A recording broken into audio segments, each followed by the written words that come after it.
Always very much appreciated. We now move over to the United Kingdom for our next story, where top American and Chinese officials are set to meet in London today for high-stakes trade talks aimed at preserving a fragile truce between the world's top two largest economies. The second round of negotiations follows a temporary agreement reached last month in Geneva that eased tensions and sparked relief in global markets. But since then, the truce has come under strain, with Washington accusing Beijing of dragging its feet, particularly on promised exports of rare earth minerals crucial to global supply chains. Leading the US delegation are Treasury Secretary Scott Bessent, Commerce Secretary Howard Lutnick, and Trade Representative Jameson Greer. China will be represented by Vice Premier He Lifeng.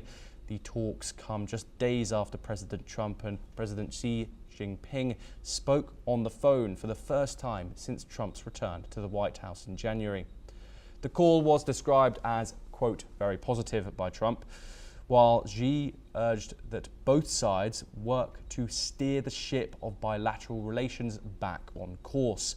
The talks will not include the UK as a participant, but British officials have welcomed the meeting, calling it a step towards free and fair trade. Among the key issues on the table are export controls, the future of rare earth shipments, and compliance with the 90-day tariff rollback agreed in Geneva.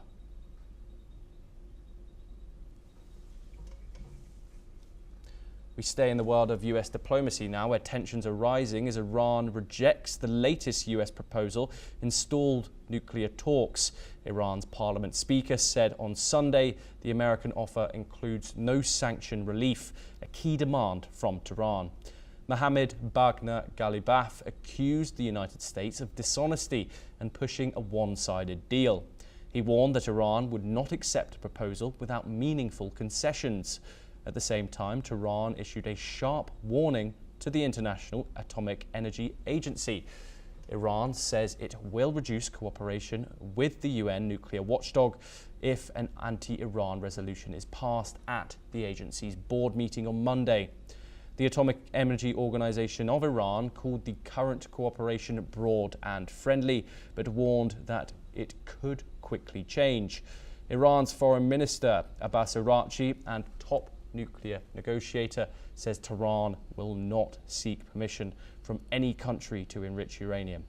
Talks remain deadlocked as both sides hold firm. The IAEA has cited a lack of cooperation from Iran in its latest report.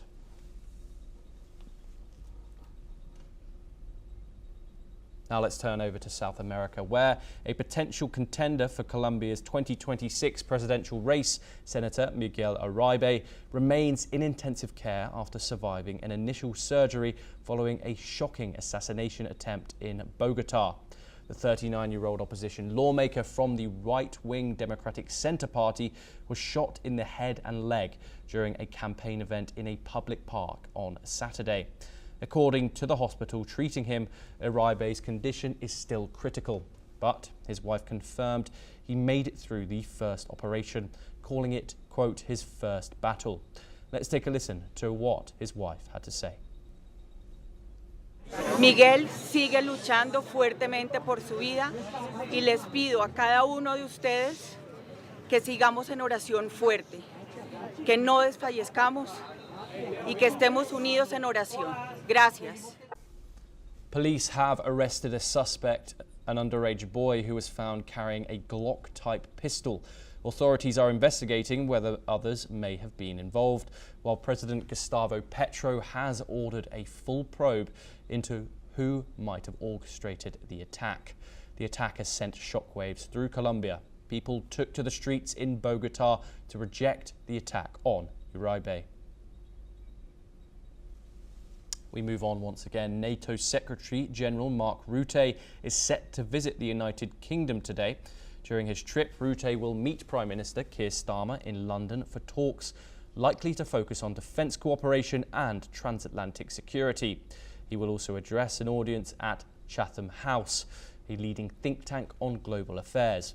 Later, Ruto will join Defence Secretary John Healey for a visit to Sheffield Forgemasters, a key player in the UK's defence industry.